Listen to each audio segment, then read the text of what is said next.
নমস্কার বন্ধুরা, তোমাদের সামনে আর একটা রেসিপি নিয়ে এসেছি। দেখো, এটা একটা নিরামিষ ঝোল, সব আনাজ দিয়ে। আমার ছেলে আনাজ খেতে চায় না, তো তাই ওই জন্য এরকম করে একটুখানি আনাজ দিয়ে একটু ঝোল করি। আজকে শনিবার, তার মধ্যে এই জন্য একটা সুন্দর পাতলা করে একটা ঝোল করছি। তা তোমাদেরকে একটু দেখাই। এই দেখো ঝোলটা করতে কি কি লাগছে। দেখো, প্রথমে আমি লাল লাল করে বেগুন পোড়া করেছি। আজকে আমার শনিবার রেসিপি, তাই বেগুন পোড়া আর এই যে একটা আনাজের ঝোল। আর কি হবে তোমাদেরকে বলছি। বেগুনটা এই যে লাল লাল করে ভেজে নিয়েছি। আর এখানে আছে দেখো, এই যে কুমড়ো লাল লাল করে ভেজেছি, আলু, আর এই যে গাঠি কচু, কেউ মুখি কচুও বলে, আবার কেউ গাঠি কচুও বলে। এই তিনটে জিনিস ভেজে রেখেছি। আর এখানে এই যে পটল ভাজছি, একটু ভেজে নিচ্ছি। সব ভেজে নিলে পরে ঝোলটা স্বাদই হয় আলাদা। আর এইখানে দিয়েছি দেখো, তাড়াতাড়ি করবো বলে ওই জন্য এইখানে দিয়েছি দেখো ঝিঙে আর বরবটি। এটা একটুখানি জাস্ট ভাপিয়ে নিচ্ছি। এটা লাল লাল করে ভাজিনি, এটা একটু ভাপিয়ে নিচ্ছি, জন্য এটা চাপা দিয়ে রেখেছি। আর এই যে পটলটা ভেজে নিচ্ছি, কিছুই মশলা দেবো না। আমি একটা পেস্ট করেই রেখে দিই, অনেক রান্নায় ব্যবহার করা যায়, ওই জন্য।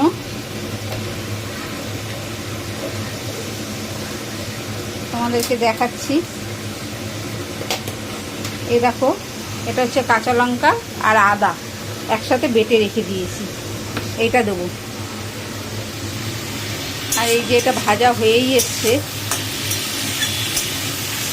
আমি একটুখানি নুন দিয়েছি আর হলুদ দিয়েছি।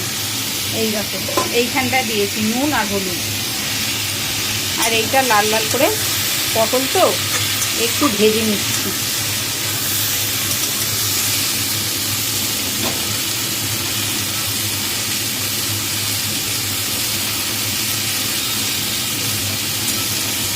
বন্ধুরা, তোমাদের সাথে ছোটো ছোটো জিনিস শেয়ার করতে খুব ভালো লাগে, তাই এটা সেরকম কিছুই না, কিন্তু খেতে খুবই স্বাস্থ্যকর এবং হালকা পাতলা ঝোল, তাই তোমাদের সাথে একটু শেয়ার করছি। আজকে শনিবার, আমাদের নিরামিষ, ওই জন্য নিরামিষ রান্না করছি।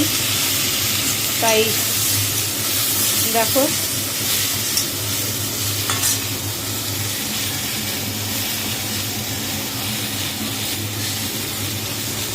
এবার এটা লাল লাল করে ভেজে নেবো।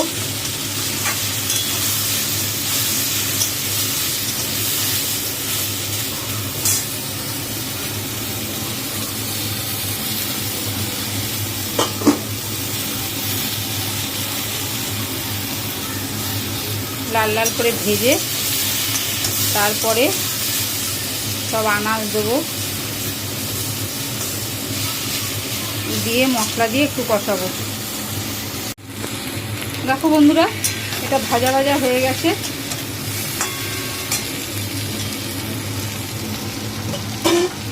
এবার এই যে এটার মধ্যে এটা মিশিয়ে দিলাম ঝিঙে আর বরবটিটা।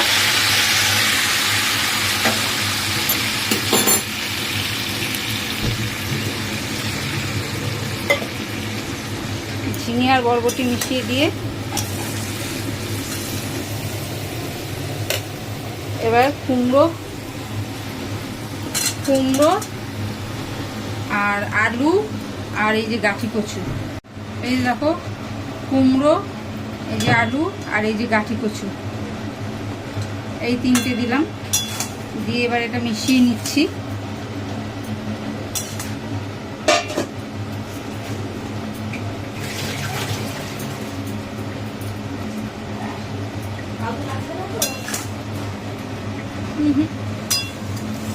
না লাগবে না গো।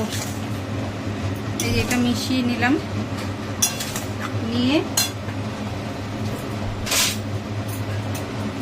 এবার দেখো এর মধ্যে এই যে আদা আর কাঁচা লঙ্কা বাটাটা দিলাম।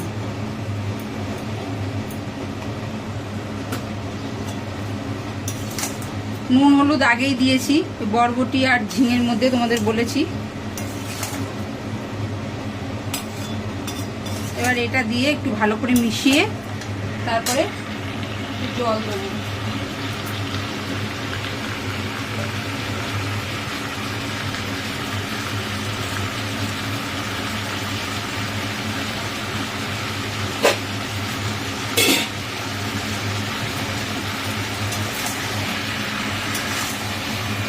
ভালো করে মেশাচ্ছি দেখো।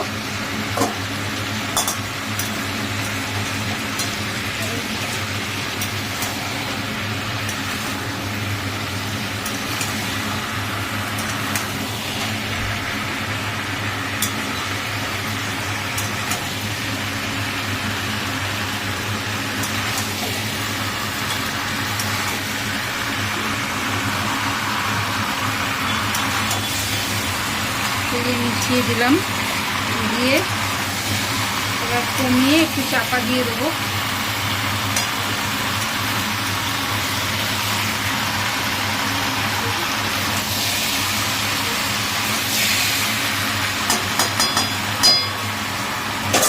এখনো বেগুন দিইনি, এরকম বেগুনটা রয়েছে, বেগুনটা দেবো। এটা একটুখানি বেগুন তো নরম, লাল লাল করে ভাজা দিলে পরে এই হয়ে যাবে, গলে যাবে। ওই জন্য এটা একটুখানি মশলা দিয়ে ভাজা ভাজা করে নিই, তারপরে লাস্টে বেগুনটা দেবো। দেখো বন্ধুরা, পুরো তরকারিটা একদম মজে গেছে। আর এই যে সব মশলাতে মাখা মাখা হয়ে গেছে দেখো। এবার আমি একটু জল দিয়ে দেবো।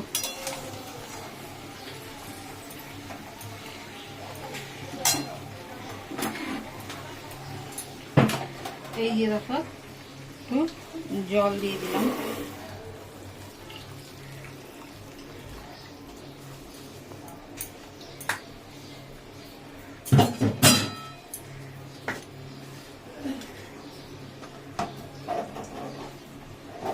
জলটা দিলাম, সব ভাজাই কিন্তু আলুটা গাঠি কচুটা একটু সেদ্ধ হবে ভালো করে, ওই জন্য একটু আমি গরম জল দিলাম।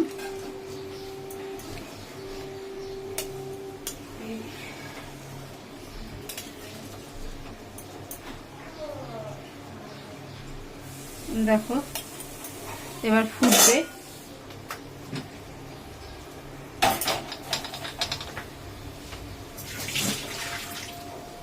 ভালো করে ফুটবে। আমি চাপা দিয়ে দিলাম, তাহলে গাঠি কচুটা আলুটা কুমড়োটা সেদ্ধ হয়ে যাবে, যেন একটু চাপা দিয়ে রেখে দিলাম। দেখো বন্ধুরা, এই যে চাপা দিয়ে রেখেছিলাম, গরম জল দিয়েছিলাম তো তাড়াতাড়ি ফুটে গেছে।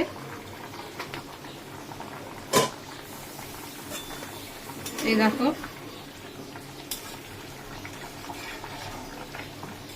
একদম ফুটে গেছে। এবার আমি এই বেগুনটা ভেজে রেখেছিলাম, সেই বেগুনটা এর মধ্যে মেশাচ্ছি।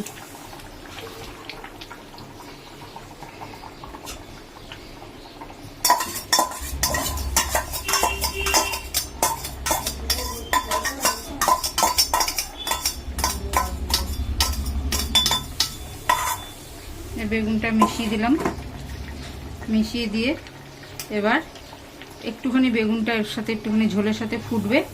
ফোটার পর তারপরে আমি একটু ধনেপাতা কুচি দিয়ে নামিয়ে নেব। একটু বেগুনটা হোক, বেগুনটা হলে পরে ধনেপাতা কুচিটা দেবো, দিয়ে নামাবো। আবার এই যে চাপা দিয়ে দিলাম। বন্ধুরা এই যে দেখো ভালো করে ফুটে উঠেছে। এবার আমি এই যে ধনেপাতা কুচিটা দেবো, দিয়ে তারপরে নামিয়ে দেবো।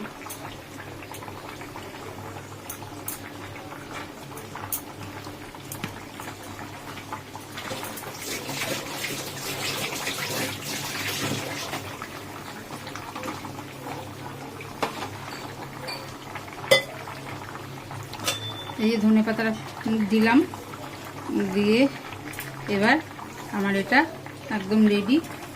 এবার আমি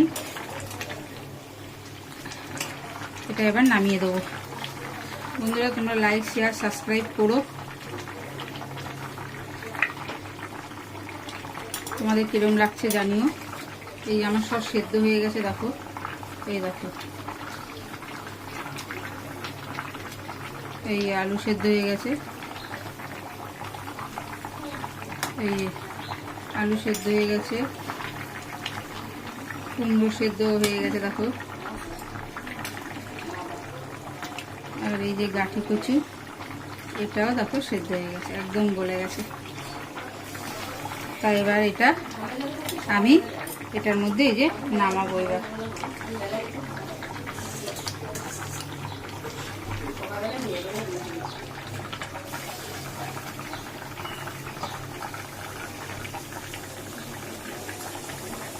এই যে দেখো বন্ধুরা, আমি এটার মধ্যেই ঢালবো। তোমাদেরকে এইখানে ভিডিওটা শেষ করছি।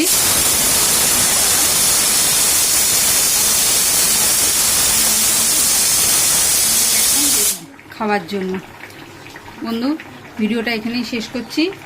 অন্য কোনো রেসিপি নিয়ে আবার তোমাদের সামনে ছোটোখাটো জিনিস নিয়ে আবার আসবো।